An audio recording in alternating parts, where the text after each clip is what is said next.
ಮನೋವಿಹಾರಿಣಿ.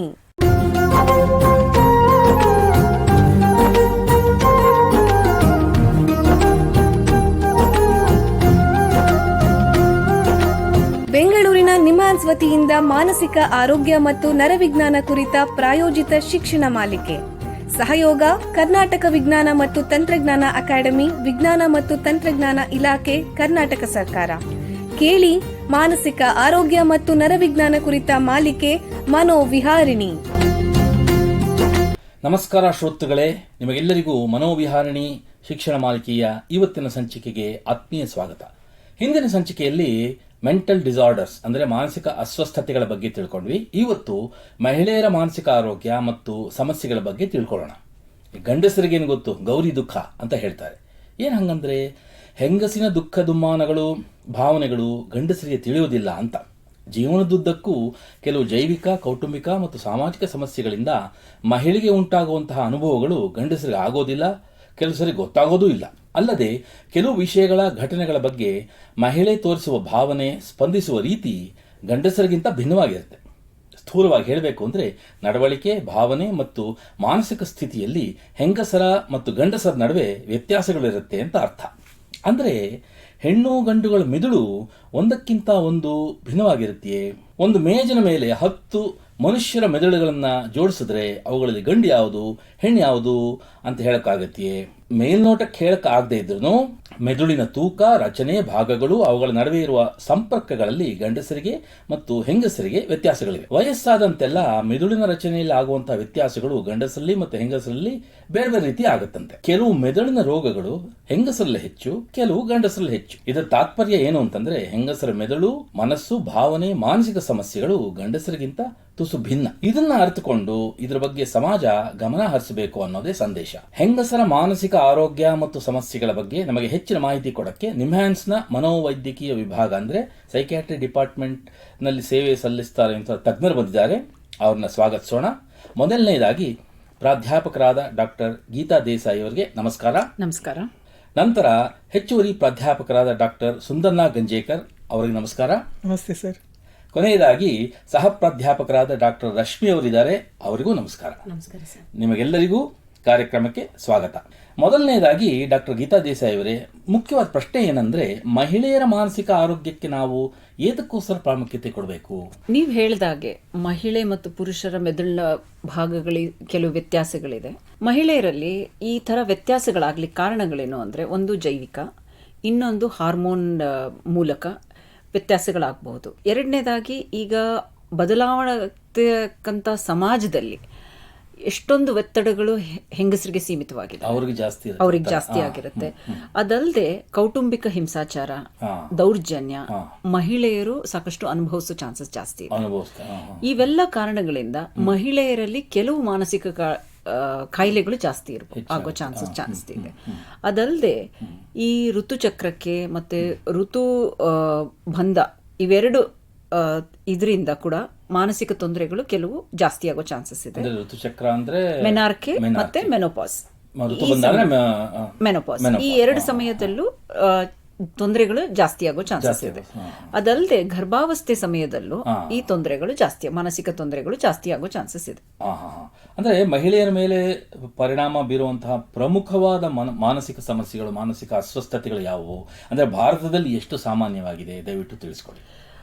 ಆತಂಕ ಅಂದ್ರೆ ಎಂಗ್ಸೈಟಿ, ಅದಲ್ಲದೆ ಖಿನ್ನತೆ, ಡಿಪ್ರೆಷನ್, ಇವೆರಡೂ ತೊಂದರೆಗಳು ಹೆಂಗಸರಲ್ಲಿ ಜಾಸ್ತಿ ಇರುತ್ತೆ. ಗಂಡಸರಿಗೆ ಹೋಲಿಸಿದ್ರೆ 2 ಪಟ್ಟು ಜಾಸ್ತಿ ಇರುತ್ತೆ. 2 ಪಟ್ಟು ಜಾಸ್ತಿ. ಅದಲ್ಲದೆ ಈ ಖಿನ್ನತೆ, ಆತಂಕ ಗರ್ಭಾವಸ್ಥೆ ಸಮಯದಲ್ಲಾದಾಗ ಅದರದ್ದು ತೊಂದರೆಗಳು ಹೆಂಗಸರಲ್ಲದೆ ಫ್ಯಾಮಿಲಿ ಮೇಲೆ, ಮಗು ಮೇಲೆ ಪರಿಣಾಮಗಳು ಬೀರುತ್ತೆ. ಭಾರತ ದೇಶದಲ್ಲಿ ಅಧ್ಯಯನ ಮಾಡಿದಾಗ 5-6% ಮಹಿಳೆಯರು ಈ ಋತುಚಕ್ರಕ್ಕೆ, ಋತುಬಂಧದ ಮಧ್ಯದ ಏಜ್ ಅಲ್ಲಿ ಈ 5-6% ಖಿನ್ನತೆಗೆ ಅಥವಾ ಆತಂಕದ ತೊಂದರೆಗೆ ಒಳಗಾಗಬಹುದು. ಅದಲ್ಲದೆ ನೀವು ಹೇಳ್ದಂಗೆ ಗರ್ಭಾವಸ್ಥೆಯಲ್ಲಿರುವಾಗ ಸ್ತ್ರೀಯರಿಗೆ ಬರುವಂತಹದ್ದು ಅದು ಖಿನ್ನತೆ ಮತ್ತೆ ಆತಂಕ. ಅದು ಪ್ರೆಗ್ನೆನ್ಸಿಯಲ್ಲಾದ್ರೂ ಆಗಬಹುದು ಅಥವಾ ಡೆಲಿವರಿ ಆದ್ಮೇಲೂ ಆಗಬಹುದು. ಇದ್ರ ಪರಿಣಾಮ ಜಾಸ್ತಿ, ಇದ್ರ ಪರಿಣಾಮ ಮಗು ಮೇಲೆ ಆಗತ್ತೆ. ತಾಯಿ ಮಗು ಬಾಂಧವ್ಯದ ಮೇಲೆ ತೊಂದರೆ ಆಗಬಹುದು, ತಾಯಿ ಮಗು ಬಗ್ಗೆ ಕಾಳಜಿ ವಹಿಸೋದ್ರಲ್ಲಿ ತೊಂದರೆ ಆಗಬಹುದು. ಸೊ ಇದ್ರ ಬಗ್ಗೆ ತಿಳ್ಕೊಳ್ಳೋದು ಮುಖ್ಯ. ಈ ಆತಂಕ ಅಂದ್ರೆ ಏನು, ಹೆಂಗಾಗತ್ತೆ, ಖಿನ್ನತೆ ಯಾವ ಥರ ಇರುತ್ತೆ ಮಹಿಳೆಯರಲ್ಲಿ, ಇವೆಲ್ಲ ಇದ್ರ ಬಗ್ಗೆ ಅರಿವಿರೋದು ತುಂಬ ಮುಖ್ಯ. ಅಂದರೆ ನನಗೆ ಅರ್ಥ ಆಗಿರೋ ಪ್ರಕಾರ 2 ಭಾಗಗಳಾಗಿ ವಿಂಗಡಿಸ್ಬೋದು ಮಹಿಳೆಯರ ಮಾನಸಿಕ ಸಮಸ್ಯೆ. ಒಂದು ಋತುಚಕ್ರ ಮತ್ತು ಋತುಬಂಧಕ್ಕೆ ಸಂಬಂಧಿಸಿರೋದು, ಇನ್ನೊಂದು ಪ್ರಸವಕ್ಕೆ ಸಂಬಂಧಿಸಿರೋದು. ಈಗ ಒಂದು ಸಣ್ಣ ವಿರಾಮ ತಗೊಳ್ಳೋಣ, ನಂತರ ಸ್ತ್ರೀಯರ ಮಾನಸಿಕ ಆರೋಗ್ಯ ಮತ್ತು ಸಮಸ್ಯೆಗಳ ಬಗ್ಗೆ ನಮ್ಮ ಚರ್ಚೆಯನ್ನು ಮುಂದುವರಿಸೋಣ. ಬೆಂಗಳೂರಿನ ನಿಮ್ಹಾನ್ಸ್ ಮಾನಸಿಕ ಆರೋಗ್ಯ ಮತ್ತು ನರವಿಜ್ಞಾನ ಕ್ಷೇತ್ರದಲ್ಲಿ ಹೆಸರುವಾಸಿ. ಶ್ರೇಷ್ಠ ಗುಣಮಟ್ಟದ ಔಷಧೋಪಚಾರ, ಸಂಶೋಧನೆ ಮತ್ತು ತರಬೇತಿ ಇವೇ ನಿಮ್ಹಾನ್ಸ್ನ ಪ್ರಮುಖ ಧ್ಯೇಯಗಳು. ದೇಶದ ವಿವಿಧ ಭಾಗಗಳಿಂದ ಬರುವ ಲಕ್ಷಾಂತರ ಜನರಿಗೆ ಚಿಕಿತ್ಸೆ ನೀಡುವ ನಿಮ್ಹಾನ್ಸ್ಗೆ ರಾಷ್ಟ್ರೀಯ ಪ್ರಾಮುಖ್ಯತಾ ಸಂಸ್ಥೆ ಎಂಬ ಗೌರವ. ಚಿಕಿತ್ಸೆ ಮತ್ತು ವೈದ್ಯಕೀಯ ಸೇವೆಗಳ ಜೊತೆಯಲ್ಲಿ ನರರೋಗ ಮತ್ತು ಮನೋವೈದ್ಯಕೀಯ ಪುನರ್ವಸತಿ ಸೇವೆಗಳು, ಸಮುದಾಯ ಮಟ್ಟದ ಆರೋಗ್ಯ ಕಾರ್ಯಕ್ರಮಗಳನ್ನು ನಡೆಸುವುದು ಹಾಗೂ ಜನಜಾಗೃತಿ ಮೂಡಿಸುವ ಕೆಲಸಗಳಲ್ಲಿ ಸಕ್ರಿಯವಾಗಿದೆ ನಿಮ್ಹಾನ್ಸ್. ಈ ನಿಟ್ಟಿನಲ್ಲಿ ಆಕಾಶವಾಣಿಯ ಶ್ರೋತೃಗಳಿಗೆ ನರಮಂಡಲ ಮತ್ತು ಮಾನಸಿಕ ಆರೋಗ್ಯದ ಬಗ್ಗೆ ಉಪಯುಕ್ತ ಮಾಹಿತಿ ನೀಡುವುದೇ ಕರ್ನಾಟಕ ವಿಜ್ಞಾನ ಮತ್ತು ತಂತ್ರಜ್ಞಾನ ಅಕಾಡೆಮಿಯ ಸಹಯೋಗದೊಂದಿಗೆ ಮೂಡಿಬರುತ್ತಿರುವ ಈ ಮನೋವಿಹಾರಿಣಿ ಶಿಕ್ಷಣ ಮಾಲಿಕೆಯ ಮೂಲ ಉದ್ದೇಶ. ವಿರಾಮದ ನಂತರ ಮನೋವಿಹಾರಣಿಯ ಈ ಸಂಚಿಕೆಗೆ ನಿಮಗೆಲ್ಲರಿಗೂ ಮತ್ತೊಮ್ಮೆ ಸ್ವಾಗತ. ವಿರಾಮಕ್ಕೆ ಮುಂಚೆ ಮಹಿಳೆಯರಲ್ಲಿ ಕಂಡುಬರುವಂತಹ ಮಾನಸಿಕ ಅಸ್ವಸ್ಥತೆಗಳ ಬಗ್ಗೆ ನಿಮ್ಹಾನ್ಸ್ನ ಪ್ರಾಧ್ಯಾಪಕರಾದಂತಹ ಡಾಕ್ಟರ್ ಗೀತಾ ದೇಸಾಯಿ ಅವರ ಹತ್ರ ಮಾತಾಡ್ತಾ ಇದ್ವಿ. ಈಗ ಅದೇ ಚರ್ಚೆಯನ್ನು ಇತರ ತಜ್ಞರೊಡನೆ ಮುಂದುವರಿಸೋಣ. ಡಾಕ್ಟರ್ ರಶ್ಮಿ ಅವರೇ, ಈಗ ಹೆಂಗಸರಲ್ಲಿ ಋತುಚಕ್ರಕ್ಕೆ ಸಂಬಂಧಪಟ್ಟಂಗೆ ಯಾವ್ಯಾವ ರೀತಿಯ ಸಮಸ್ಯೆಗಳಾಗ್ಬೋದು, ಮಾನಸಿಕ ಸಮಸ್ಯೆಗಳಾಗ್ಬೋದು ಅಂತ ದಯವಿಟ್ಟು ತಿಳಿಸ್ಕೊಡ್ತೀರಾ? ಖಂಡಿತವಾಗಿ ಸರ್. ಸೊ ಋತುಚಕ್ರಕ್ಕೆ ಸಂಬಂಧಪಟ್ಟಿದ್ದು ಅಂತಂದರೆ ನಾವು ಅದನ್ನೇನು ಕರಿತೀವಿ ಪ್ರೀಮೆನಸ್ಟ್ರಲ್ ಡಿಸ್ಫೋರಿಕ್ ಡಿಸಾರ್ಡರ್. ಸೊ ಮುಟ್ಟಾಗುವ ಸಂದರ್ಭದಲ್ಲಿ ಅದಕ್ಕಿಂತ ಮುಂಚೆ ಅಂದ್ರೆ ಒಂದು 7 ದಿನ ಅಥವಾ 10 ದಿವಸಕ್ಕೆ ಮುಂಚೆ ಈ ಮಾನಸಿಕ ತೊಂದರೆಗಳು ಕಾಣಿಸ್ಕೊಳ್ಬಹುದು. ಈ ಲಕ್ಷಣಗಳು ಏನೇನಂದ್ರೆ, ಒಂದು ಕಾರಣವಿಲ್ಲದೆ ಗಾಬರಿ ಪಟ್ಕೊಳ್ಳೋದು ಅಥವಾ ಕಾರಣವಿಲ್ಲದೆ ದುಃಖವಾಗುವುದು, ಕೋಪ ಬರುವುದು, ಮತ್ತೆ ನಿದ್ರೆ ತೊಂದರೆ ಆಗುವುದು ಇರುತ್ತೆ. ಪ್ಲಸ್ ಕೆಲಸ ಮಾಡುವಾಗ ಏಕಾಗ್ರತೆ ಇರದೇ ಇರುವುದು, ಕೆಲಸದಲ್ಲಿ ಮಾಡುವಂತ ಆಸಕ್ತಿ ಇಲ್ಲದೆ ಇರೋದು, ತನ್ನ ಬಗ್ಗೆ ತಾನೇ ಕೀಳಾಗಿ ಅಥವಾ ನೆಗೆಟಿವ್ ಯೋಚನೆಗಳು ಬರುವಂತದ್ದು ಲಕ್ಷಣಗಳು ಸಹ ಇರಬಹುದು. ಈ ಟೈಮಲ್ಲಿ ಮುಟ್ಟಾಗೋಕ್ಕಿಂತ 10 ದಿವಸ ಅಥವಾ 7 ದಿವಸಕ್ಕೆ ಮುಂಚೆ ಶುರುವಾಗುತ್ತೆ. ಮುಟ್ಟಾಗಿ 1-2 ದಿವಸದಲ್ಲಿ ಇದೆಲ್ಲ ಕಡಿಮೆ ಆಗುತ್ತೆ. ಬಟ್ ಇದೇ ರೀತಿಯಾಗಿ ಎಲ್ಲಾ ಋತುಚಕ್ರಗಳಲ್ಲೂ ಆಗ್ತಾ ಇದ್ರೆ ಅಂತ ಒಂದು ಸಂದರ್ಭದಲ್ಲಿ ಅವ್ರಿಗೆ ಚಿಕಿತ್ಸೆಯ ಅವಶ್ಯಕತೆ ಇದೆ. ಚಿಕಿತ್ಸೆ ಮಾತ್ರೆಗಳ ಮೂಲಕನಾದ್ರೂ ಆಗಿರಬಹುದು, ಇಲ್ಲ ಲೈಫ್ ಸ್ಟೈಲ್ ಮ್ಯಾನೇಜ್ಮೆಂಟ್ ರೀತಿಯಲ್ಲಾದ್ರೂ ಆಗಿರ್ಬೋದು. ಜೀವನ ಶೈಲಿ ಅಂತಂದ್ರೆ ಎಕ್ಸರ್ಸೈಸ್ ಆಗಿರ್ಬೋದು, ಅಥವಾ ಏನೋ ಅವ್ರು ತಿನ್ನುವಂತ ಆಹಾರದಲ್ಲಿ ಯಾವ ರೀತಿ ಪಾಲನೆ ಮಾಡಬಹುದು, ಅದರ ಮೂಲಕ ಚಿಕಿತ್ಸೆ ಕೊಡಬಹುದು ಅಂತ ಹೇಳ್ತೀರಾ. ಅಂದ್ರೆ ಈಗ ಋತುಬಂಧಕ್ಕೆ ಸಂಬಂಧಪಟ್ಟ ಮೆನೋಪಾಸ್ಗೆ ಸಂಬಂಧಪಟ್ಟಂಗೆ ಯಾವ ರೀತಿ ಮಾನಸಿಕ ಸಮಸ್ಯೆಗಳು ಬರಬಹುದು? ಸೊ ಮೆನೋಪಾಸ್ ಅಲ್ಲಿ ಕೂಡ ಸುಮಾರು ಹಾರ್ಮೋನ್ ಚೇಂಜಸ್ ಆಗ್ತಾ ಇರತ್ತೆ. ಸೊ ಅದರಿಂದ ಆ ಟೈಮು ಕೂಡ ರಿಸ್ಕ್ ಫಾರ್ ಇದನ್ನು ಮಾನಸಿಕ ತೊಂದರೆ ಬರುವಂತ ಸಾಧ್ಯತೆ ಹೆಚ್ಚಿರುತ್ತೆ. ಮುಂಚೆ ಕೆಲವರಿಗೆ ಮೊದಲಿದ್ದಂತ ಮಾನಸಿಕ ತೊಂದರೆಗಳು ಈ ಟೈಮಲ್ಲಿ ಜಾಸ್ತಿ ಆಗುವಂತ ಚಾನ್ಸಸ್ ಇರುತ್ತೆ. ಇಲ್ಲ ಅಂತಂದ್ರೆ ಕೆಲವರಿಗೆ ಈ ಮುಟ್ಟಿನ ನಿಲ್ಲುವಂತ ಸಂದರ್ಭದಲ್ಲಿ ಹೊಸದಾಗಿ ಬರುವಂತ ಚಾನ್ಸಸ್ ಸಹ ಇರುತ್ತೆ. ಅಂದ್ರೆ ಮುಂಚೆ ಯಾರಿಗೆ ಮಾನಸಿಕ ಸಮಸ್ಯೆ ಇತ್ತೋ ಮುಟ್ಟಿನ ಸಂದರ್ಭದಲ್ಲಿ ಅದರ ತೀವ್ರತೆ ಹೆಚ್ಚಾಗಬಹುದು ಅಂತೀರಾ, ಅಥವಾ ಕೆಲವರಿಗೆ ಹೊಸದಾಗಿ ಕಾಣಿಸಬಹುದು? ಇದು ಯಾವ ರೀತಿಯಲ್ಲಿ ವ್ಯಕ್ತಪಡಿಸಬಹುದು ಬರಬಹುದು ಅಂತಂದ್ರೆ, ಖಿನ್ನತೆ ಆಗಿರ್ಬೋದು, ಅಥವಾ ಆತಂಕ ಆಗಿರ್ಬೋದು, ಇಲ್ಲಾಂದ್ರೆ ಸೈಕೋಸಿಸ್ ಅಂದ್ರೆ ಬುದ್ಧಿಭ್ರಮಣೆ ಅಂತ ಏನ್ ಹೇಳ್ತೀವಿ, ಈ ತರ ಲಕ್ಷಣಗಳು ಸಹ ಕಂಡು ಬರಬಹುದು. ಸರಿ. ಈಗ ಡಾಕ್ಟರ್ ಸುಂದರ್ನಾಗ್ ಅವರೇ, ನಿಮಗೆ ಪ್ರಶ್ನೆ ಏನು ಅಂತಂದ್ರೆ, ಗರ್ಭಾವಸ್ಥೆಗೆ ಸಂಬಂಧಪಟ್ಟಂಗೆ ಯಾವ್ಯಾವ ರೀತಿ ಸಮಸ್ಯೆಗಳು, ಮಾನಸಿಕ ಸಮಸ್ಯೆಗಳನ್ನು ಮಹಿಳೆಯರು ಎದುರಿಸ್ತಾರೆ, ಅದ್ರ ಬಗ್ಗೆ ಸ್ವಲ್ಪ ವಿವರಿಸ್ತೀರಾ? ಈ ಗರ್ಭಾವಸ್ಥೆ ಅಥವಾ ಪ್ರೆಗ್ನೆನ್ಸಿ ಅಂತ ಏನು ಹೇಳ್ತೇವೆ, ಅದು ಪ್ರತಿಯೊಂದು ಹೆಣ್ಣಿನ ಜೀವನದಲ್ಲಿ ಒಂದು ಅದ್ಭುತವಾದಂತಹ ಸಮಯ. ಹೌದು, ಇದು ಒಂದು ಸೂಕ್ಷ್ಮ ಸಮಯವೂ ಕೂಡ.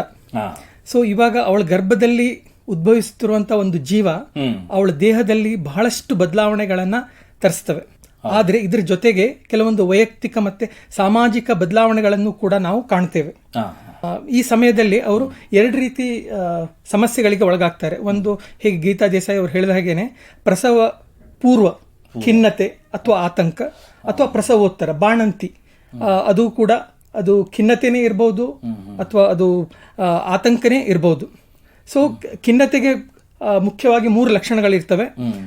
ಮನಸ್ಸಿಗೆ ಖುಷಿ ಇಲ್ಲದೆ ಇರುವಂಥದ್ದು, ಯಾವ ಕೆಲಸ ಕಾರ್ಯದಲ್ಲಿ ಆಸಕ್ತಿ ಇಲ್ಲದೆ ಇರುವಂಥದ್ದು, ಆಸಕ್ತಿ ಕಡಿಮೆ ಆಗುವಂಥದ್ದು, ಮತ್ತೆ ದೇಹದಲ್ಲಿ ಶಕ್ತಿ ಇಲ್ಲದೆ ಇರುವಂಥದ್ದು. ಇವಾಗ ನಾವು ಪ್ರಸವ ಪೂರ್ವದಲ್ಲಿ ಈ ಕಾಯಿಲೆ ಕಂಡು ಬಂದಲ್ಲಿ ಏನು ಗರ್ಭಾವಸ್ಥೆ ಬಗ್ಗೆ ಅವಳು ಏನು ಖುಷಿ ಪಡಬೇಕಲ್ಲ ಅದನ್ನ ಖುಷಿ ಪಡ್ತಾ ಇರಲ್ಲ. ಅವಳು ಕಂಡಿರುವಂಥ ಕನಸುಗಳು ಕೂಡ ಅವಳಿಗೆ ಆನಂದ ಪಡಿಲಿಕ್ಕೆ ಆಗ್ತಾ ಇರಲ್ಲ. ಮತ್ತೆ ಅವಳು ಹಿಮೋಗ್ಲೋಬಿನ್ ನಾರ್ಮಲ್ ಇದ್ರೂ ಕೂಡ ಅವಳಿಗೆ ತುಂಬಾ ಸುಸ್ತಿನ ಅನುಭವ ಆಗ್ತಾ ಇರ್ತದೆ. ಸೊ ಅದ್ರ ಜೊತೆಯಲ್ಲಿ ಎಷ್ಟೋ ಹೆಣ್ಮಕ್ಳು ತುಂಬಾ ಕೀಳಿರಿಮೆ ಅಂದ್ರೆ ನೆಗೆಟಿವ್ ಯೋಚನೆಗಳಿಗೆ ಒಳಗಾಗ್ತಾರೆ. ನಿದ್ದೆ ಕಡಿಮೆ ಆಗತ್ತೆ, ಹಸು ಇರಲ್ಲ, ಭವಿಷ್ಯದ ಬಗ್ಗೆ ತನ್ನ ಬಗ್ಗೆ ಅವಳಿಗೆ ನೆಗೆಟಿವ್ ಯೋಚನೆಗಳೇ ಜಾಸ್ತಿ ಕಾಡ್ತಾ ಇರ್ತವೆ. ಸೊ ಈ ಸಮಸ್ಯೆಗಳು 2 ವಾರಕ್ಕಿಂತ ಜಾಸ್ತಿ ಇದ್ರೆ ನಾವು ಅದನ್ನ ಖಿನ್ನತೆ ಅಂತ ಹೇಳ್ತೇವೆ. ಅದ್ರ ಜೊತೆಯಲ್ಲಿ ಈ ಪ್ರಸವ ಪೂರ್ವ ಅಥವಾ ಬಾಣಂತಿಯಲ್ಲಿ ಆಗುವಂಥ ಆತಂಕದ ಕಾಯಿಲೆಗಳು. ಸೊ ಒಂದು ಕಾಮನ್ ಕಂಡೀಷನ್ ಏನಂದರೆ ಟೋಕೋಫೋಬಿಯಾ ಅಂತ, fear of pregnancy or fear of labour ಅನ್ನುವಂಥದ್ದನ್ನು ಹೇಳ್ತೇವೆ. ಅದು ಕೂಡ ಹೆಣ್ಮಕ್ಕಳಲ್ಲಿ ಈ ಅರೌಂಡ್ ಪ್ರೆಗ್ನೆನ್ಸಿ ಮತ್ತು ಪೋಸ್ಟ್ ಪಾರ್ಟಮ್ ಅಥವಾ ಬಾಣಂತನದಲ್ಲಿ ನಾವು ಇದನ್ನು ತುಂಬ ಕಾಣ್ತೇವೆ. ಇದಕ್ಕೆ ಸೂಕ್ತವಾದ ಚಿಕಿತ್ಸೆ ಏನಾದರೂ ಉಂಟಾ? ಖಂಡಿತವಾಗ್ಲೂ ಇದಕ್ಕೆ ಸೂಕ್ತವಾದಂಥ ಸೈಕಲಾಜಿಕಲ್ ಅಂದರೆ ಮಾತಿನ ಚಿಕಿತ್ಸೆನೂ ಕೂಡ ಇದೆ. ಅದು ತೀವ್ರತೆ ಏನಾದರೂ ಕಡಿಮೆ ಇದ್ರೆ, ತೀವ್ರತೆ ಏನಾದರೂ ತುಂಬ ಜಾಸ್ತಿ ಇದ್ರೆ ಅದಕ್ಕೆ ಮಾತ್ರೆಗಳ ಟ್ರೀಟ್ಮೆಂಟು ಕೂಡ ಇದೆ. ಮತ್ತೆ ಎಷ್ಟೋ ಮಾತ್ರೆಗಳು ಪ್ರೆಗ್ನೆನ್ಸಿಯಲ್ಲಿ ಮತ್ತೆ ಏನು ಸ್ತನ್ಯಪಾನ ಮಾಡುವಂಥ ಸಮಯದಲ್ಲೂ ಕೂಡ ಸೇಫ್ ಆಗಿರ್ತವೆ. ಪ್ರಸವಾನಂತರ ಖಿನ್ನತೆಗಳು ಆಗುವಂಥ ಚಾನ್ಸಸ್ಗಳು ತುಂಬಾ ಜಾಸ್ತಿ, ಹೆಚ್ಚು. ಪ್ರಸವಕ್ಕೆ ಮುಂಚೆಕ್ಕಿಂತನೂ ಪ್ರಸವ ನಂತರದ ಖಿನ್ನತೆ ಚಾನ್ಸಸ್ ತುಂಬಾನೇ ಜಾಸ್ತಿ. ಅಲ್ಲೂ ಖಿನ್ನತೆ ಅಂತಂದ್ರೆ ಇದೇ ರೀತಿ ಲಕ್ಷಣಗಳಿರುತ್ತಾ?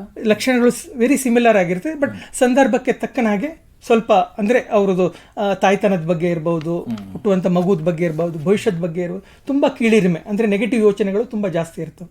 ಇದಕ್ಕೂ ಚಿಕಿತ್ಸೆ ಅಂದ್ರೆ ಸಮಾಲೋಚನೆಯ ಮೂಲಕ, ಔಷಧಿಗಳು ಕೂಡ ಇದೆ. ತಕ್ಷಣ ಈ ಲಕ್ಷಣಗಳು ಕಂಡು ಕೂಡಲೇ ಅವರ ಸಂಬಂಧಿಕರು, ಹತ್ತಿರದವರು ಆದಷ್ಟು ವೈದ್ಯರನ್ನ ಕಾಣುವಂತದ್ದು ಸೂಕ್ತ ಸಲಹೆ ತಗೊಂಡ್ರೆ ಅದರಿಂದ ಉಪಯೋಗ ಆಗತ್ತೆ. ಎಷ್ಟೊಂದು ವಿಷಯಗಳನ್ನು ನಾವೀಗ ತಿಳ್ಕೊಂಡ್ವಿ. ಈಗ ಇನ್ನೊಂದು ಪ್ರಶ್ನೆ ಜನರಲ್ಲಿ ಏನು ಮೂಡುತ್ತೆ ಅಂದರೆ, ಇಂತಹ ಸಮಸ್ಯೆಗಳು ಮಹಿಳೆಯಲ್ಲಿ ಕಾಣಿಸ್ಕೊಂಡಾಗ ಎಲ್ಲಿಗೆ ಹೋಗಬೇಕು, ಯಾರ ಹತ್ರ ಸಹಾಯ ಪಡಿಬೇಕು ಅಂತನ್ನೋದು, ಎಲ್ಲಿ ಯಾವ ಸೌಲಭ್ಯಗಳಿದೆ ಅಂತ. ಡಾಕ್ಟರ್ ಗೀತಾ ಅವರೇ, ಇದ್ರ ಬಗ್ಗೆ 1-2 ಮಾತು ಹೇಳ್ತೀರಾ? ಇದು ಮುಖ್ಯವಾಗಿ ಇದ್ರ ಬಗ್ಗೆ ಅರಿವಿರೋದು ತುಂಬಾ ಇಂಪಾರ್ಟೆಂಟ್. ಹೌದು. ಯಾಕೆಂದ್ರೆ ಈ ಕಾಯಿಲೆಗಳು ಕೆಲವರಲ್ಲಿ ಸಾವಿನ ಬಗ್ಗೆ ಯೋಚನೆಗಳು ಮಾಡೋಕೆ ದಾರಿ ಆಗತ್ತೆ. ಯಾವಾಗ ಈ ಲಕ್ಷಣಗಳು ಕಾಣಿಸ್ಕೊಂಡಾಗ ನಿಮ್ಮ ಹತ್ತಿರ ಇರೋ ಆಸ್ಪತ್ರೆಗೆ ಬರ್ತಕ್ಕಂಥ ಮನೋತಜ್ಞರು, ಸೈಕ್ಯಾಟ್ರಿಸ್ಟ್ ಅವರನ್ನ ಕಾಂಟ್ಯಾಕ್ಟ್ ಮಾಡಬೇಕು. ಅವ್ರ ಹತ್ರ ಮಾತಾಡಿ ಚರ್ಚೆ ಮಾಡಿ ಅದ್ರ ಚಿಕಿತ್ಸೆ ಬಗ್ಗೆ ತಿಳ್ಕೊಳ್ಬೇಕು. ಇನ್ನು ನಮ್ಮ ನಿಮ್ಹ್ಯಾನ್ಸ್ ನಲ್ಲಿ ಪೆರಿನೇಟಲ್ ಸೈಕ್ಯಾಟ್ರಿ ಕ್ಲಿನಿಕ್ ಅಂತ ನಡೆಸ್ತಾ ಇದ್ದೇವೆ. ಅಲ್ಲಿ ಗರ್ಭಾವಸ್ಥೆಯಲ್ಲಿ ಬರ್ತಕ್ಕಂಥ ತೊಂದರೆಗಳು, ಮಾನಸಿಕ ತೊಂದರೆಗಳು ಅಥವಾ ಪ್ರಸವ ಪೂರ್ವ ಬರ್ತಕ್ಕಂಥ ಮಾನಸಿಕ ತೊಂದರೆಗಳು ಆಗ್ತಕ್ಕಂಥ ಮಹಿಳೆಯರನ್ನ ನೋಡೋದಕ್ಕೆ ಆ ಸ್ಪೆಷಲ್ ಸರ್ವಿಸ್ ನಡೀತಾ ಇದೆ. ಇದು ಮಹಿಳೆಯರಿಗೆ ಇರೋದು. ಇದು ಶುಕ್ರವಾರದಂದು ನಾವು ನಡೆಸ್ತೇವೆ. ಅಲ್ಲಿಗೆ ಬೇಕಾದ್ರೆ ಬಂದು ಕೂಡ ಸಲಹೆ ತಗೋಬಹುದು ಅಂತ ಹೇಳ್ತಿದ್ದೀರಾ. ನೋಡಿ, ನೀವು ಎಷ್ಟೊಂದು ವಿಷಯಗಳು ಹೇಳಿದ್ದೀರಾ. ನಿಮ್ ಜೊತೆ ಮಾತಾಡ್ತಾ ಕಾಲ ಕಳೆದಿದೆ, ಗೊತ್ತಾಗ್ಲಿಲ್ಲ. ಇಲ್ಲಿಗೆ ಸಂಚಿಕೆ ಮುಗಿಸುವಂತಹ ಸಮಯ ಆಗ್ತಿದೆ. ಡಾಕ್ಟರ್ ಗೀತಾ, ಡಾಕ್ಟರ್ ಸುಂದರ್ನಾಗ್ ಮತ್ತು ಡಾಕ್ಟರ್ ರಶ್ಮಿ ಅವರೇ, ಎಲ್ಲ ಕೇಳುಗರಿಗೆ ಮಹಿಳೆಯರಲ್ಲಿ ಮಾನಸಿಕ ಆರೋಗ್ಯ ಮತ್ತು ಸಮಸ್ಯೆಗಳ ಬಗ್ಗೆ ಉಪಯುಕ್ತ ಮಾಹಿತಿ ನೀಡಿದ್ದೀರಾ. ನಿಮಗೆ ಧನ್ಯವಾದಗಳು. ಶ್ರೋತೃಗಳೇ, ಇನ್ನೂ ಹೆಚ್ಚಿನ ಮಾಹಿತಿ ಬೇಕು ಅಂತಂದ್ರೆ ನಿಮ್ಹ್ಯಾನ್ಸ್ ನಡೆಸುವಂತಹ ಯೂಟ್ಯೂಬ್ ವಾಹಿನಿ ಮೂಲಕ ಈ ಹೆಚ್ಚಿನ ಮಾಹಿತಿ ಪಡ್ಕೋಬಹುದು. ಬೇರೊಂದು ವಿಷಯದೊಂದಿಗೆ ಮನೋವಿಹಾರಣಿಯ ಮುಂದಿನ ಸಂಚಿಕೆಯಲ್ಲಿ ಭೇಟಿಯಾಗೋಣ. ನಮಸ್ಕಾರ. ಇಲ್ಲಿಯವರೆಗೆ ಬೆಂಗಳೂರಿನ ನಿಮ್ಹ್ಯಾನ್ಸ್ ವತಿಯಿಂದ ಮಾನಸಿಕ ಆರೋಗ್ಯ ಮತ್ತು ನರವಿಜ್ಞಾನ ಕುರಿತ ಪ್ರಾಯೋಜಿತ ಶಿಕ್ಷಣ ಮಾಲಿಕೆ ಮನೋವಿಹಾರಿಣಿ ಕೇಳಿದಿರಿ. ಸಹಯೋಗ ಕರ್ನಾಟಕ ವಿಜ್ಞಾನ ಮತ್ತು ತಂತ್ರಜ್ಞಾನ ಅಕಾಡೆಮಿ, ವಿಜ್ಞಾನ ಮತ್ತು ತಂತ್ರಜ್ಞಾನ ಇಲಾಖೆ, ಕರ್ನಾಟಕ ಸರ್ಕಾರ. ನೆರವು ಮಾನಸಿಕ ಆರೋಗ್ಯ ಶಿಕ್ಷಣ ವಿಭಾಗ ನಿಮ್ಹ್ಯಾನ್ಸ್ ಹಾಗೂ ನಿವೇದಿತಾ ಬಿಎಸ್ ನಿಮ್ಹ್ಯಾನ್ಸ್. ಸಂಗೀತ ಸಂಯೋಜನೆ ಕೆ ಕಲ್ಯಾಣ್. ಪರಿಕಲ್ಪನೆ, ನಿರೂಪಣೆ ಮತ್ತು ನಿರ್ಮಾಣ ಡಾಕ್ಟರ್ ಎಂಎಂ ಶ್ರೀನಿವಾಸ್ ಭರತ್ ನಿಮ್ಹ್ಯಾನ್ಸ್. ನಿಮ್ಮ ಸಂದೇಶಗಳನ್ನು ಕಳಿಸಬೇಕಾದ ದೂರವಾಣಿ ಸಂಖ್ಯೆ 7891105524 7899105524. ವಾಟ್ಸ್ಆಪ್ ಸಂದೇಶಗಳು ಮಾತ್ರ. ಈ ಕಾರ್ಯಕ್ರಮದ ಮುಂದಿನ ಸಂಚಿಕೆ ಮುಂದಿನ ವಾರ ಇದೇ ಸಮಯಕ್ಕೆ ಮನೋವಿಹಾರಿಣಿ ಮಾಲಿಕೆಯಲ್ಲಿ.